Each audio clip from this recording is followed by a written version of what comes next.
Saudara, isu politik dinasti termasuk polemik di MK menurut lembaga survei Carta Politika membawa dampak elektoral bagi Prabowo Subianto dengan masuknya putra Presiden Gibran Rakabuming Raka sebagai bakal cawapresnya. Sebenarnya bagaimana dinamika elektabilitas ketika ada pasangan bakal calon peserta Pilpres 2024 ini, ketiganya seperti apa, kita akan bahas bersama Direktur Eksekutif Carta Politika Yunarto Wijaya.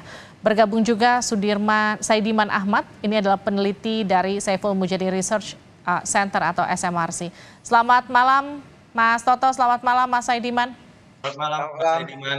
Selamat malam Mas Toto. Saya ke Mas Toto dulu. Mas Toto, jadi gimana hasil survei ini menjelaskan ke publik soal metodologi dan juga perbedaan survei tatap muka dan lewat telepon?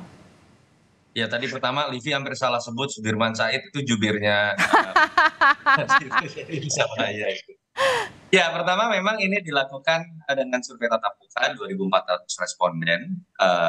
Kalau ditanya kemudian metodenya tentu saja multi-case random sampling, mewakili basis populasi dengan beberapa pembobotan terkait dengan data BPS. Dan kalau ditanya perbedaan dari survei telepon dengan survei tatap muka, tentu saja kalau kita lihat cakupan ya, biasanya survei telepon ini menjangkau 80% populasi dan biasanya secara metodologi pembobotannya harus dilakukan secara lebih ketat karena biasanya dari sisi segmen, terutama dari sisi kelas sosial itu biasanya tidak terlalu menjangkau kelas menengah ke bawah. Jadi pembobotan dari sisi misalnya tingkat pendidikan atau pendapatan itu biasanya harus dilakukan secara lebih jeli kalau kita bicara survei telepon. Dan memang biasanya ada pattern bahwa pasangan tertentu ketika lebih banyak dipilih oleh kelas menengah ke bawah itu biasanya akan lebih jelek. Itu yang kita lihat dalam pattern beberapa rilis lembaga survei. Hasilnya kalau kita lihat memang ini cenderung ada potensi dinamisasi yang sedemikian besar ya. Jika kita akan memprediksi bagaimana rilis-rilis survei ke depan. Karena momen-momen yang mengagetkan itu banyak sekali terjadi, terutama di tahun 2023 kalau kita lihat Mas Ganjar itu goncangan terjadi pada saat terjadi peristiwa U20. Memang langsung mengalami penurunan dan kemudian dalam 1-2 bulan terakhir lah kita lihat kan banyak sekali kejutan termasuk pendaftaran kepastian siapa yang menjadi calon wakil presiden dan kita tahu hampir semuanya mengalami kejutan ya, paling tidak mengalami kejutan Mas Ganjar. Prof Mahfud masih masuk dalam list yang sudah diperkirakan. Sementara Caimin itu adalah sebuah efek kejut. Dan Mas Gibran bukan hanya efek kejut dalam konteks elektoral, tapi kita tahu memancing perbincangan sampai saat ini yang sifatnya kontroversial. Saya melakukan survei 13-17 Oktober, begitu juga di 26 sampai 13 Oktober. Jadi dalam 1 bulan ini ada hanya selisih 2 minggu kita lakukan survei dan ada 2 peristiwa penting minimal di situ, terutama terkait dengan pasangan Prabowo Gibran. Yang pertama, belum ada keputusan MK dan menjangkau pengambilan data pada saat keputusan MK itu di tanggal 16 Oktober sore kalau saya tidak salah pada saat survei di pertengahan Oktober kemarin. Dan kemarin kita melakukan survei lagi 26 sampai 31 Oktober sudah ada momen keputusan MK, sudah ramai di perbincangan media terutama sosial media, ditambah kemudian kepastian mengenai Mas Gibran menjadi calon wakil presiden Pak Prabowo, walaupun belum menjangkau keputusan MK kemarin ya, karena nggak mungkin kita survei dalam 1-2 hari. Dan memang di situ kita temukan, pertama di survei 13-17 Oktober sudah terlihat pilihan terhadap Mas Gibran itu berpotensi bisa menjadi liabilities dibandingkan kalau misalnya Pak Prabowo memilih Mas Erik. Karena dalam simulasi pasangan memang lebih tinggi. Kedua, kalau kita lihat dalam perbandingan dengan survei 26 sampai 31 Oktober ketika sudah ada peristiwa yang kontroversial tadi, putusan MK dan majunya Gibran, memang kita temukan gap Pak Prabowo yang tadinya dalam simulasi nama ke nama sekitar 10% dengan Mas Ganjar, itu mengecil menjadi 3,4%, dan ketika perbandingan pasangan dari angka selisih sekitar 6,5% itu kemudian menjadi 2,9%.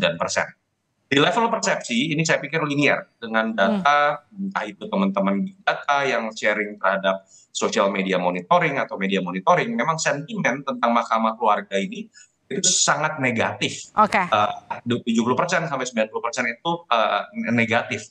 Tetapi harus diingat Livi bahwa hasil pemilu itu tidak hanya bisa dipengaruhi oleh basis persepsi.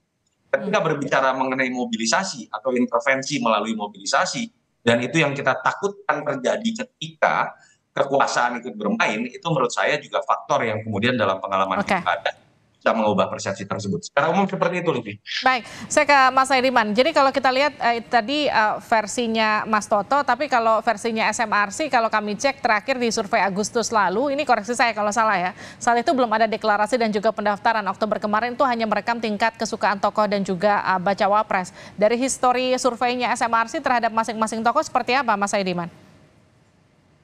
Iya, saya kira dalam beberapa bulan terakhir kecenderungannya sebenarnya tidak terlalu banyak perubahan yang signifikan ya. Intinya adalah kesimpulannya adalah ada dua baca pres atau dua tokoh yang berada di posisi atas dan selisihnya itu masih di bawah margin of error. Saya kira itu ditemukan oleh SMRC dan juga lembaga-lembaga lain termasuk Carta Politika. Sebelumnya juga ada survei yang dipublikasi oleh Indikator Politik Indonesia, itu juga menemukan hal yang sama pada pasangan Ganjar Mahfud MD. Survei indikator itu terakhir 20 Oktober 2023, 26 Oktober 2023 kalau tidak salah. Itu juga menemukan hal yang sama gitu ya. Selisihnya masih sangat ketat. Dan kemudian kesimpulan yang lain, fenomena yang lain yang kita temukan sampai sejauh ini, pengaruh dari bacawa pres itu kita belum menemukan ada pengaruhnya, baik pengaruh positif maupun pengaruh negatif yang signifikan mengubah perolehan suara dari capres yang didampinginya. Saya kira itu termasuk soal menggerus efek elektoralnya, karena kalau dari Carta tadi kan Mas Toto menyebut Gibran itu tidak berdampak positif. Kalau dari tingkat kesukaan yang sempat dilihat SMRC seperti apa?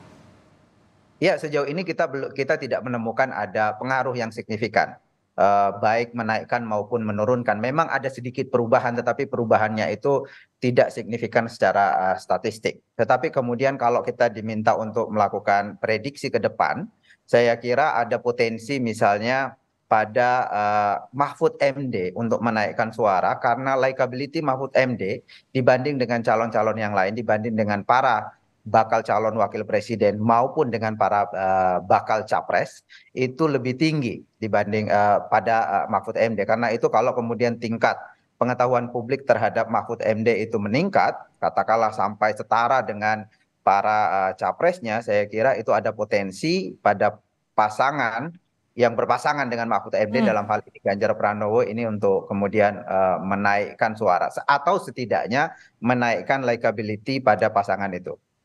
Oke, saya ke Mas Toto. Mas Toto, ada opsi atau ada fakta mereka yang kemudian tidak menjawab ketika survei terjadi itu, angkanya koreksi saya kalau salah sekitar 20%, betul ya?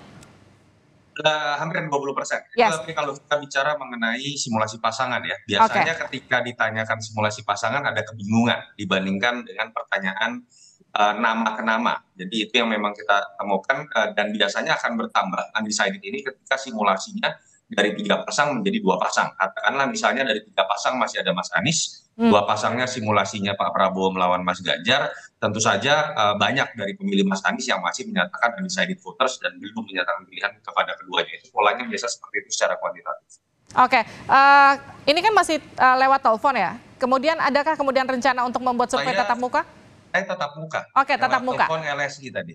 Oke, kemudian nanti rencana survei selanjutnya untuk melihat pasca pendaftaran dan juga dinamika yang terjadi pasca apa yang terjadi pada MK kemarin? Mungkin kita baru akan melakukan akhir November. Jadi Livi pengennya tiap minggu, tapi ini kan masalah biaya gitu ya. Dan harus diakui kita berusaha sebenarnya, saya yakin SMRC juga dengan dinamisasi isu yang sedemikian besar dan perubahan itu mungkin saja terjadi di daerah-daerah tertentu yang biasanya survei itu minimal 1.200 cukup untuk menjelaskan gambaran pola dari kenaikan dan penurunan elektabilitas. Saya pikir saat ini tidak cukup karena gap-nya terlalu besar dan sulit untuk menjelaskan data perkembangan per daerah, per segmen, bagaimana dinamisasi suara. Jadi memang sebetulnya paling bagus, paling tidak di angka 2.000 responden, baru kita bisa membreakdown penjelasan mengenai dinamisasi perkembangan suara. Oke, terima kasih Mas Yunarto, terima kasih juga Mas Saidiman sudah bergabung di Sapa Indonesia Malam. Sehat-sehat selalu. Yes, Mas Saidiman.